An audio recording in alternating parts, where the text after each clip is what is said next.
Welcome to the latest edition of Dynamic Political Centrism, hosted by Alan Steinberg, produced by Dr. Yonatan Yoni Yaris. Our guest, Congressman Josh Gottheimer, representing New Jersey's 5th Congressional District. In addition, he is a candidate for governor for the Democratic Party. Good evening and welcome to the Voice of Dynamic Political Centrism. I am the host, Alan Steinberg. This is produced by Dr. Yonatan Yaris. And tonight we have a very special guest. He is not just a leading candidate for the Democratic gubernatorial nomination in New Jersey. I also think of him as a humanitarian. And not too many people in politics would I give that title to. So he's here with us, Congressman Josh Gottheimer. Josh, welcome to the podcast of Dynamic Political Centrism. Thanks, Alan. You are. Thanks, Alan, for having me. It's an honor to be here.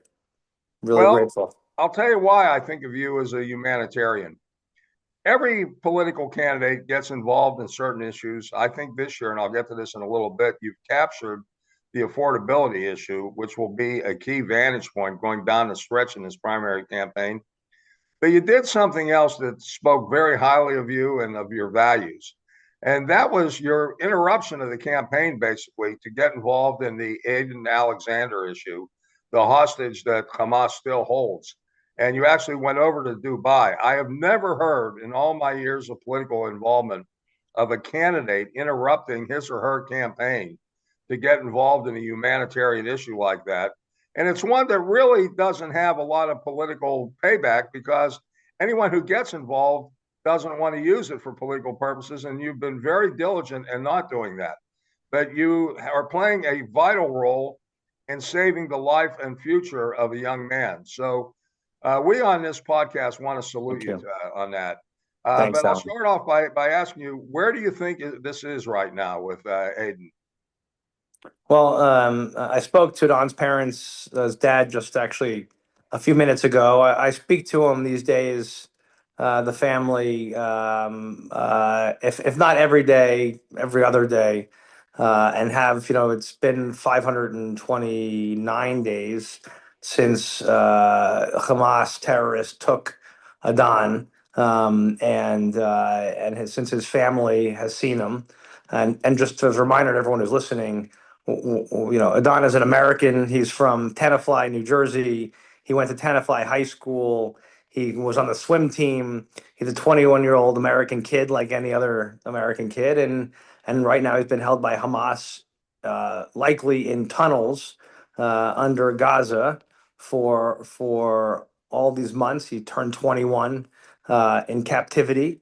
And, the family is, Alan, they are the most incredible people. I mean, when I tell you, I've never seen, and they just live a few miles from me, I've never seen people with such courage, strength, and hope, and who've just kept so positive in what's, a pretty dark time for their family and for our country in terms of having an American held hostage. We have 4 other Americans who we don't believe are alive who are also still there.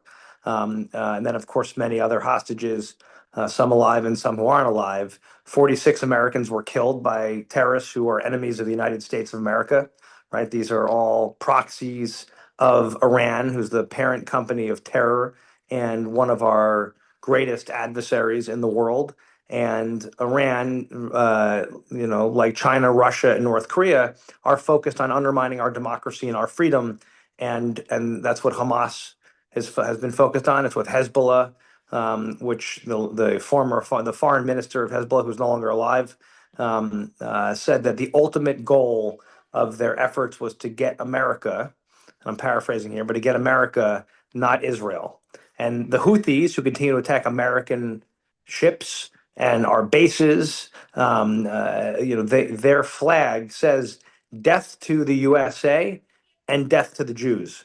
Right, but the USA is first. I make this point to say that as a member of Congress, my focus has always been not only protecting the people that I very proudly represent, like the Alexander family, and protecting them as part of my job and the oath I've taken, but also protecting the United States against those who seek to do us harm and destruction, hurt our families, and undermine our democracy and freedom. So we must all stand strong to get Edan home. all the American hostages home, of course, all the hostages, but to make sure we protect our country. You spoke about how much strength this family has. I can't fathom that. No, Every can't do it. night they're going to bed, they have, I don't even want to say it, but they have no clue to how he's getting through day after day after day. And I don't want to sound, too spiritual on a political show, but all we can do is pray. And, it is a Right, to your point, Alan, you don't know. They go to bed not knowing if he's alive or dead. They don't know if he's being tortured, if he's being fed, what condition he's in, and as a parent, and I've got two kids, I can't imagine what that's like. I feel like in a ball in the corner, curled up, and that's the point. They just every day are meeting and they're pushing leadership in Washington, pushing leadership abroad, whether it's the Qataris where I just was. I spent, as you pointed out, in the last year, I've been as part of my assignment on the Intelligence Committee. I've been working on this issue in Dubai, right, and as part of the Emirates and in Egypt. I've been, obviously been in Israel multiple times. Very focused on getting Edan home. Well, you've said it all, but that leads me to a very unpleasant question. I totally understand why Israel has launched the bombings on Gaza. I don't think they had the choice. I don't think that Hamas ever intended for this ceasefire to hold. They continue to be a genocidal organization. By the way, I have to put a political point here.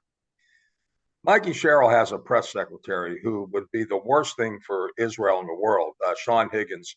And when I wrote some things critical of her on Israel, I have to mention this point. I talked about Hamas as a genocidal organization. He ridiculed what I said. He said, "Oh, you think they're genocidal?" I was furious because this goes to our blood. You and I, as Jews and Americans, this goes to our blood. But I'll take it one step further. In talking about all this, he mentioned to me Jamie Raskin, how she had the same stances on this the Israel Hamas conflict as Jamie Raskin. Jamie Raskin is an honored figure by J Street. Alan Dershowitz, who I think is the most effective advocate for Israel in the United States, defined J Street as an enemy of Israel. So that has to be out there. And it has to be out there that I have, in all the years I have followed this, I am fortunately or unfortunately about 15, 20 years older than you. Out of all the years, well, I'm aging okay. All the years I have been involved in. You look great, man. Well, God bless you. My girlfriend Garnet would agree with you. But all the years that I've observed members of Congress, I honestly think, I'm not saying this to ingratiate myself with you. You and I have learned to be frank with each other. I've never seen a member of Congress as effective as you have been on a bipartisan basis. And there are very few congressmen who've had, I think a lot of it is due to your involvement in a problem solving caucus. People know that you're sincere about getting things done. But I got to ask you this. In terms of the Israeli attacks on Gaza, which I think was a matter of self-defense, how do you think this is going to affect two things? Number one, how do you think it affects the possibility of the freeing of Edan? And secondly, how do you think it affects the entire conflict? I think when it comes to getting Edan out and getting the hostages out, we were sort of at a crossroads, and this is part of what my trip to Qatar was about. It was, the current process, the ceasefire was supposed to be in three phases, what was negotiated. Right, phase one, I believe, was 42 days, and it included releasing over 30 hostages, more than 30 hostages. Edan was not supposed to be in that first bucket because he was a young man, IDF soldier. He was in the second phase, and what was happening is we got stuck between the first phase and then the second phase, which included laying out security for the region, how that would work vis-a-vis Israel, and governance structure. And there were a lot of meetings going on with the Arab countries, and with the United States and others to figure out what governing structure could happen after Hamas was gone, because you can't have Hamas be left back as the governance or security structure in Gaza, right? They're a terrorist organization. You can't keep them. Israel and the United States could not allow them to be in place after the war is over. So where things got stuck was between this first phase and second phase. And what we were when working on, and the administration working on, is what happens. Is there an in between phase? Mhm. For weeks now, uh, there's been offers made to Hamas to figure out this next phase, right? This in between phase. And offers were made actually by the administration. Many of us working in our ways to be helpful of what this could look like to get to a place where you could free another round of hostages, including the Americans, the four who were we were no longer alive, and Edan Alexander, right? And that's kind of what we were working toward. So I believe the use of force here, after Hamas has basically refused to negotiate in good faith, has turned down offer after offer, and I'm aware of many of them, of turning down these offers. And then they were rebuilding certain forces, Alan. So and showed no interest in having real substantive discussions. I think Israel was forced to a place where you've got to, if they're rebuilding, they're refusing to let the Americans go. You draw a line in the sand, like this administration did, and many of us have. And if they're not going to comply, and then you've got to go after Hamas, not innocent Palestinians, which are used by Hamas, as you know, as human shields, as they always have, but the terrorists, Hamas, and the Israelis were able to take out high level terrorist leaders, which I actually believe is the right move and good for America's national security, not just Israel, to beat back terrorists, all part of this global Iran machine, right? Of terrorists who want to seek to do America harm, and they have American citizens, right? I can't say this enough. They have American citizens. We don't recoil. We don't sit back when you take American citizens, and we should never allow that. We have to use force, and we make it clear that we're going to get the Americans. Well, that leads me to, I use the word worry, but it's not sufficiently emphatic. I wonder if there's any solution that does not involve the total destruction of Hamas. And in that vein, my next question is, and we're not military strategists, but you have a lot more knowledge of the military aspects than the average American citizen or average American journalist would have.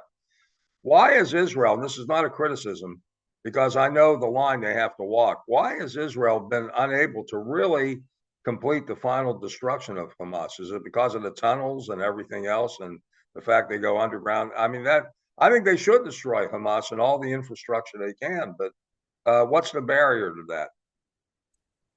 Well, without going into things that I can't talk about here, I could I just say understand. I could just say that it's a very the Hamas with Iran support spent billions of dollars over years building very sophisticated, as you just mentioned, very sophisticated tunnel system that is not easy, right? This is not something that's simple to go get after. And if it were, this would have been a war that was over a long time ago. But they had a lot of weapons and a very sophisticated tunnel system that's hard to penetrate, and despite and Israel, I think has been very careful in how they've executed this war, and so I think just keep in mind that's also in making sure that they protect as many innocent Palestinians, that Hamas continues to put in harm's way in schools, in mosques, in play, where they were keeping weapons stashes, using these weapon stashes, and then putting people in between them. And that's always been their strategy as terrorists. They don't care about innocent life. They don't care about innocent Palestinians. They're terrorists. And you also have to be very careful with, and Israel has been, to protect the hostages, right? So you have to be careful with where the hostages have been kept. You don't want to inadvertently actually get, to do an incursion that can affect the hostages. So it's a very difficult war to execute, and I think Israel has made incredible progress. But there's still, as was pointed out, right? There's still leadership left. And part of what's happened along the way here is, as you know, Alan, that Israel has gotten blamed, just like in every step of the way, for everything that happens, and it's also affected things here in the United States, where you've seen a huge surge of anti-Semitism. along the way. It's been an issue not just around the world, but we've seen levels of anti-Semitism in New Jersey that have reached all-time highs, like in the United States. We have the third highest number of anti-Semitic incidents in the country here in New Jersey. We've seen huge issues in our college campuses, in our communities, and it's something that I've fought back. Like I believe in fighting against all forms of hate, whether it's Islamophobia or anti-Semitism or racism. We can't allow it. And when we've seen this huge surge against Jews in New Jersey, I've been very focused on doing everything we can to stomp it out. Well, that leads me to another question on this topic, and then we'll get into the campaign issues. I think you've shown a lot of courage here, and the fact, and not just the Congress or the political courage. The Democratic Party. Look, I left the Republican Party and joined the Democratic Party because of the evils of Donald Trump. But when I joined the Democratic Party, I was even more aware of something that I had sensed from the beginning. There is a large contingent of members of the Democrat caucus in Congress who are very anti-Israel and who downplay anti-Semitism. How do you deal with this? It's not easy. You must walk a tightrope. Well, the good news is that most Democrats are stand up strong to anti-Semitism and have no patience for terrorists. The troubling news is, you've got a lot of Democrats, increasingly, an increasing number of Democrats who've, done things like vote present on anti-Semitism bills in the Congress, who call things genocide, as you pointed out before, who label things genocide after, one of the worst heinous attacks on a country, on a people since the Holocaust. Not the worst, where 1,200 Jews were brutally massacred, babies put in ovens, and people decapitated, and the worst stuff I've ever seen. Of images I'll never forget and can't unsee. And yet you've had a lot of people every step of the way question Israel, what weapons Israel should have to fight terrorists, and that's been that's I'll be honest with you, has been tough, and it's taken a lot of pushback and time spent with my colleagues saying, hold on a second, I think you should get your facts straight. And when they don't have their facts right, then, and these are terrorists. These, right? Hamas is not. And I see my colleagues defending Hamas. I just can't understand it. I mean, it's a terrorist organization that wants to seek to the destruction of the United States of America. Well, there's one colleague of yours I have a lot of faith in, and I hope I'm not mistaken. I have marveled to Jasmine Crockett. I think that this is a woman who you would think, might be inclined against Israel. She's been remarkably strong as a supporter. She, unless I'm wrong about her, and I'll go with you if you think I am, but she's the kind of a person I think that would No, follow. she's very impressive. Yes, Yeah. absolutely. I watch every show she's on, so I think that she could be part of the You're watching a lot of brigade. TV because I think she's on TV a lot. Yeah, well, I am. Usually I watch TV nowadays for two things. Number one is the news and the political talk shows, and number two is sports. But we'll get to sports at the end of the show. I have a little bit of a surprise for you. I mean, you're going to bring up the Eagles, and I'm like, I got to get ready for this. I got it. Oh yeah, but it's all in fun. It's all in fun. Okay, but let's get into the campaign. Sure. You have cornered, in my view, and I say that very positively, you've gained control of a key issue. It is the key issue in the campaign, affordability. You've been able to define it. One of the things the public doesn't know, but I don't know what can be done about this, is you outlined in two Bergen Record articles exactly how you would do it and exactly the areas you would look to cut. And it was very detailed. However, and this is not a failing on your part, I think the public is very cynical now of tax cuts, even though they're very needed, as you pointed out. How do you deal with that? And when people say, "Oh, you're just another politician," how do you deal with that? Well, first of all, not a lot of Democrats run around talking about cutting taxes. None of them do. And I worked for Bill Clinton, who actually focused on cutting taxes and making Right. and so we Democrats have a history of and especially when I worked for President Clinton of fiscal responsibility and cleaning things up and trying to make life more affordable for people. And listen, I believe people, and I know this just from, and I've talked to you a little bit about this. Before I announced running for governor, but after I announced running for governor, I went on a 21 county diner tour because I really believe you can learn a lot by sitting down and just talking to folks at a booth at a diner. And literally, I think, but for one diner conversation I had in all counties, I pretty much heard the same thing. I love Jersey. It's a great place. I love the beaches. I love the lakes. I just love, the schools are amazing. It's a beautiful place to live, but it's just too damn expensive, right? And in some form or fashion, they just told me they're struggling to make it work, or they're just have had it, or their kids aren't going to stay here after they graduate because they can't. It's just too expensive. Rents are too expensive.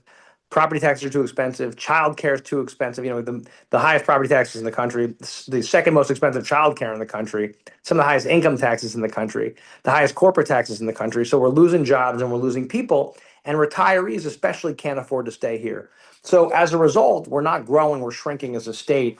And I'm looking at this and thinking, I want my kids to stay here, right? And I want to be able to retire here, and I want others to be able to the same thing because I've been here many generations. I love New Jersey. I'm a little obsessed, and I think it's a great place, and it's a great place to raise a family. But the bottom line is we got to figure out how to get these costs and taxes down. So I did it the old-fashioned way. Like I brought a lot of experts in. I spent time going through the budgets and the books.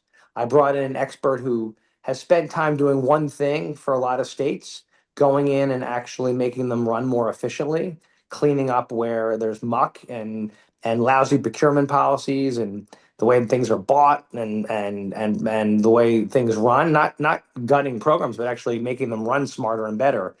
And listen, Jersey, so I figured out how I could pay for these tax cuts. I proposed my tax cut plan, about a 15% property tax cut across the board, a middle class income tax cut, a rental rebate for renters, and a senior. I call it it's a senior bonus. You turn 70 in New Jersey and you've lived in Jersey 10 years, you get a bonus and incentives to bring jobs to the state. And we paid for it three big ways. One, running things smarter and better. It's worth about 5 to 8%. 20 states have done it. You go to the Kennedy School of Government, you can look at these efficiency, they're called efficiency reports, not gutting stuff, but actually just like we buy salt for the streets, mostly by towns, sometimes by county. We've got 564, right? We've got 564 towns, yet we're buying things often literally by town instead of using our buying power as a state with those 564 towns and our county government, our state governments in how we buy stuff. Why would you buy things by town? Like, why would you pay retail when you can and buy one roll of toilet paper at Wawa versus going to Costco and buying 50 rolls at a time and saving a lot more money, right? It doesn't make any sense at all. The second thing we should do is you look at the way we buy healthcare, prescription drugs. We do it often by town. We don't negotiate well as a state. We could save a fortune here, and that again adds up to 5 to 8% savings. Secondly, New York totally rips us off, Alan. I mean, like really rips us off. Like if you are a New York, if you work for a New York business, a New York company, and they have an address in New York, but you sit in a desk in New Jersey and you work every day from New Jersey. Like you work from home, you work from the coffee shop in New Jersey, like a lot of people do in our state. New York demands the full boat of your income taxes, which is outrageous. And a lot of states, this is not so, but New York just demands it, and we've never fought them on it in the right way. That's $1 billion for a year that we give up in income taxes every year. We are terrible at getting money back from the federal government. I mean, Rhode Island gets 48% back more than we do, right? In terms of what we get back for roads, bridges, cops, firefighters, for Head Start programs, for all these other things that for our colleges, that other states are actually really good at, and we're not. In fact, a study just came out showing that we are 49th in the country of what we get back from Washington compared to what we pay to Washington. And Rhode Island, as I said, gets back 48% more. I don't even know where Rhode Island is, and they get back 48% more. Then we've got a bunch of tax cheats. Like we lose about $650 million a year on people who don't pay what they should to New Jersey. These are just some of the things of how I'm going to pay for what I'd like to do in making life more affordable for people. And that includes things on childcare and pre-K and kindergarten and other ways to make sure we have a better education system and keep investing in that. So it's a comprehensive plan to make life more affordable for people. We can do it. It includes taking on utility prices. I'm not sure if you're aware of this, but utility prices increase went through of nearly 20% across the board in utility prices, which will take effect in June. That is going to hit families very hard. It's totally unacceptable. I think the BPU is out of their mind to put through a 20% increase right now, and it's going to really hurt people. So we've got to be willing to take on some of these things and get costs down for people. Well, I think that you have put your finger on basically two or three things that are good rubrics for you. Number one are the cheaters. That's something the public can relate to. With more effective enforcement, you can root them out. Secondly, is the idea of intergovernmental assistance. And I'm going to get to this briefly. I think the fact that you were a speechwriter for the President of the United States, Bill Clinton, gave you an overall grasp of not just federal issues, but Clinton was very focused on intergovernmental. And so you have a unique knowledge of that. Probably more than a lot of candidates would get who had experience in state government. You have a global picture. And the third thing is better efficiencies. And you're not approaching it like Elon Musk. You're No. approaching it definitely not. You're not approaching it with a hammer and drills. You're approaching this in a very balanced and visionary way. I think that if you win this primary, I think there will be a lot of focus, not only in New Jersey per se, but on the Democratic Party, because I see a number of books coming out. I just got delivered to me today the book by Ezra Klein and Derek Thompson, Abundance.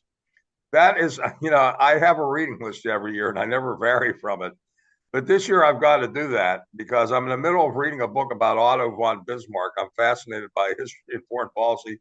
Otto's going to have to wait for about 20 days. I got to read this. I've got to read. There was a good article in Atlantic called Stuck by Yoni Applebaum that focuses on the fact that we don't have the mobility we once had. So this is the new vision of the Democratic Party. And I think a Gottheimer victory that focused on increasing the pie rather than an obsession with smallness, I think you can make national news. And I think that's why people are looking at your campaign very seriously. And I note also that your some candidates, when they do commercials, are basically focused on their personal narrative. You have a very good personal narrative, but I think you're focused more on what you plan to do. And we'll see how much the public will appreciate that. I hope they do, because I think it's important that candidates lay on the table exactly what their intentions are, and that's what you're doing. No, Alan, I'm glad you brought that up. Listen, it's not about me, and listen, there's things I'll share with people, and I'm happy to about my experience and like my growing up and things I've done. But it's really, I always believe it's about them.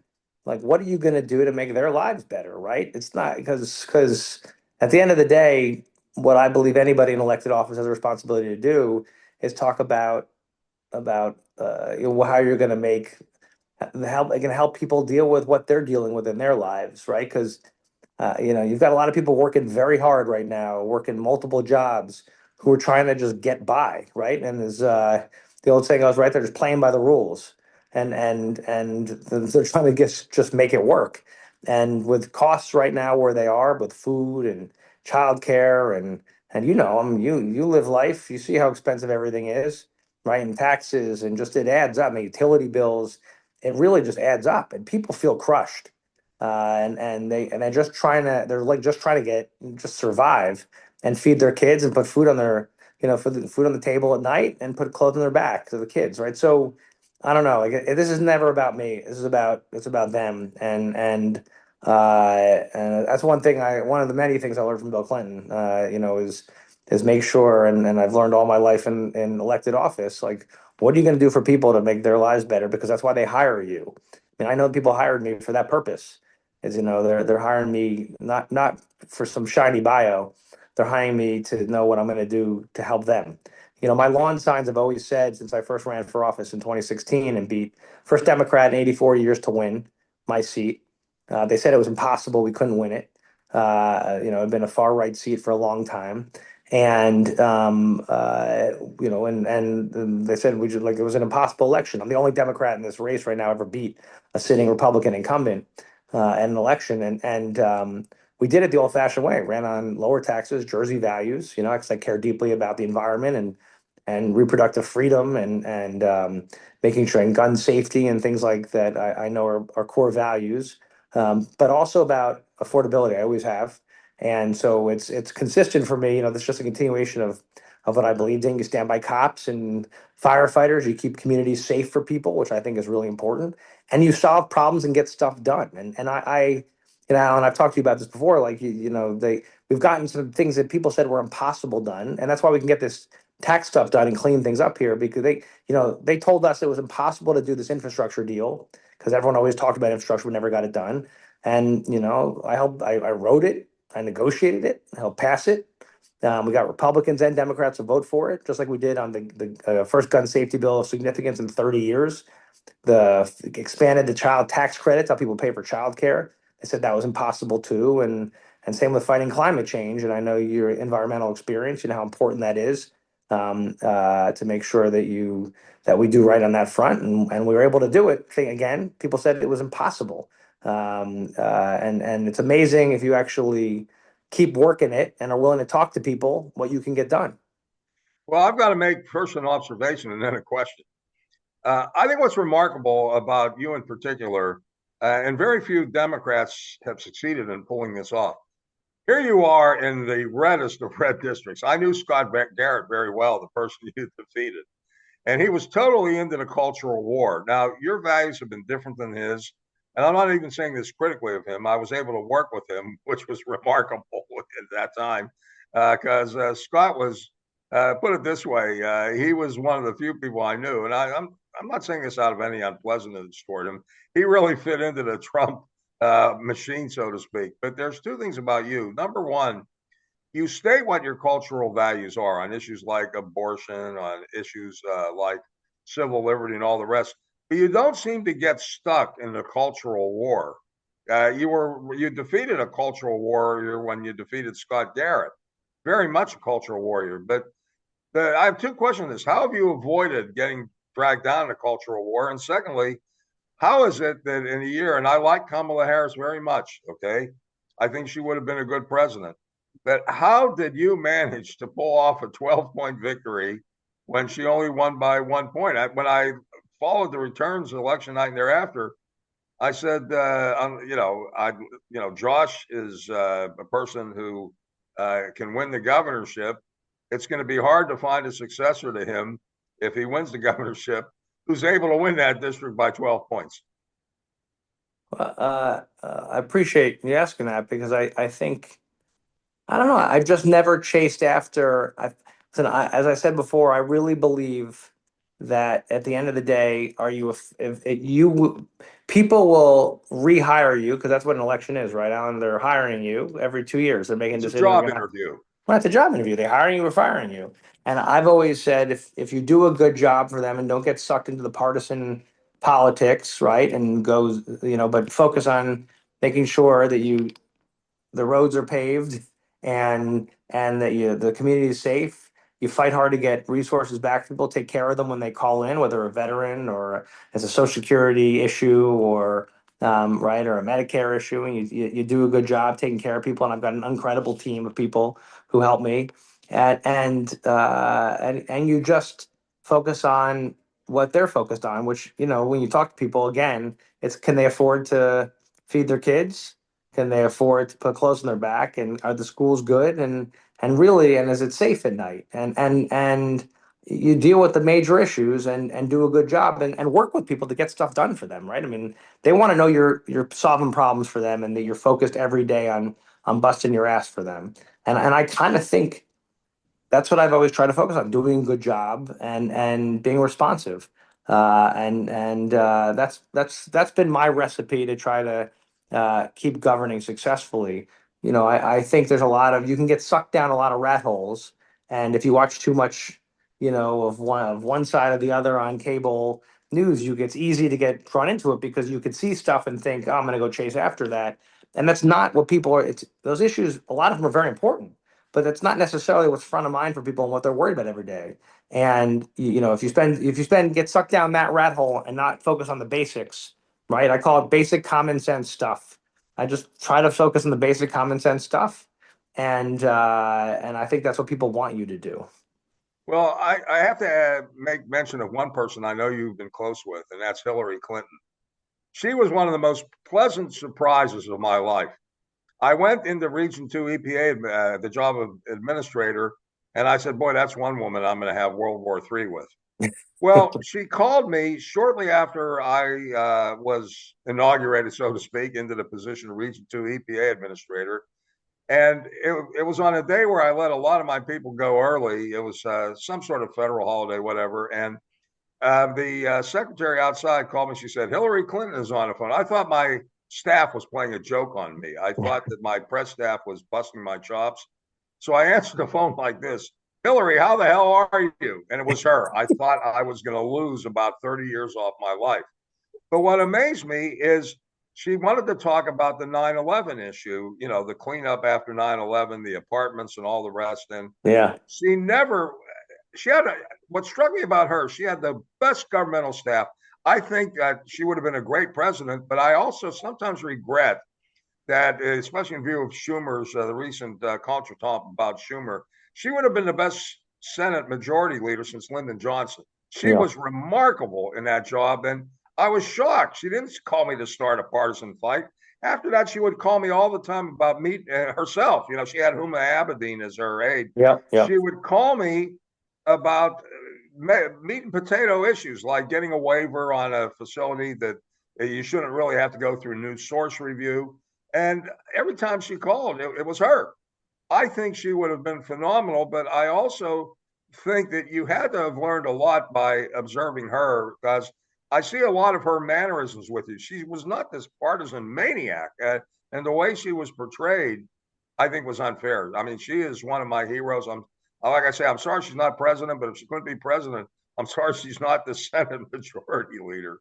Well, I worked for her in her first campaign, and I'm really glad you recognize like her, since she was somebody who worked incredible. I learned from her is you do the job, you get into the details, you're not afraid to get into the muck of actually understanding what's going on in governing, and to do the job. And she, I remember, I think I saw her soon after I got in office, and I was chasing out in Vernon. There was this guy dumping stuff, I called it a waste mountain. He just was dumping trash, and it was seeping into the soil in Vernon. And we went after him. This was I remember that big environmental issue, and I led this whole issue in front against him, and we had to go after him, and he refused. And then I went there one day and showed up with the mayor, and he pulled out his gun. It was crazy. It was crazy, and the illness in that in Vernon was just unbelievable. Unbelievable. But the bottom line is you can't be afraid to get into any issue too big or too small if you're doing your job well, and you be responsible. You got to get into the governing part of governing, and people want you to do that, and it's it's expected. And I think Hillary Clinton really understood that. By the way, so did Bill Clinton. Amazing EQ, but also amazing IQ, and also always into the details, not afraid to get into the asking tough questions. And I love that she picked up the phone and called you, because I think that's what you should do. You got to, why, you're the regional administrator of the EPA, like you're the expert in her area, and the key relationship when it comes to protecting the environment in her area. That's exactly the kind of phone call that should be made. Now, I'm grateful for the time you spent tonight with us tonight. I have to close with two personal things. Now, how is your father doing? Because I want to meet him and have a trivia contest with him. I told him, by the way. He told me that he would smoke him in trivia, but that he would, but he's pretty good. But he, I told him I'm going to get you guys together. I've got to get together. I'll drive somewhere to meet him. Yeah. The other thing is something that he was a small business guy in Jersey. That's well, where that's where I really learned how to help people, because I used to, starting I think at the age of 7, I was standing behind the counter helping people in his. You actually worked in the store. Yeah, he had a small store, like a 5 and dime kind of thing, and then he had a warehouse in the back too. And we used to either unpack boxes or stand in the store helping people and unpacking the shelves. And that's where we're all kind of expected to work. And and my dad he always read the newspaper and would talk to me about what was going on in the newspaper. That was the expectation. And his expectation was if you could give back, you give back. Well, you That got was your like, work ethic from him. That's clear. definitely. The final point is both a question and a song. You will hate this song. Here we go. Oh, geez, I don't want that. I sometimes have a problem with this, but oh, the hell with that. Here we go.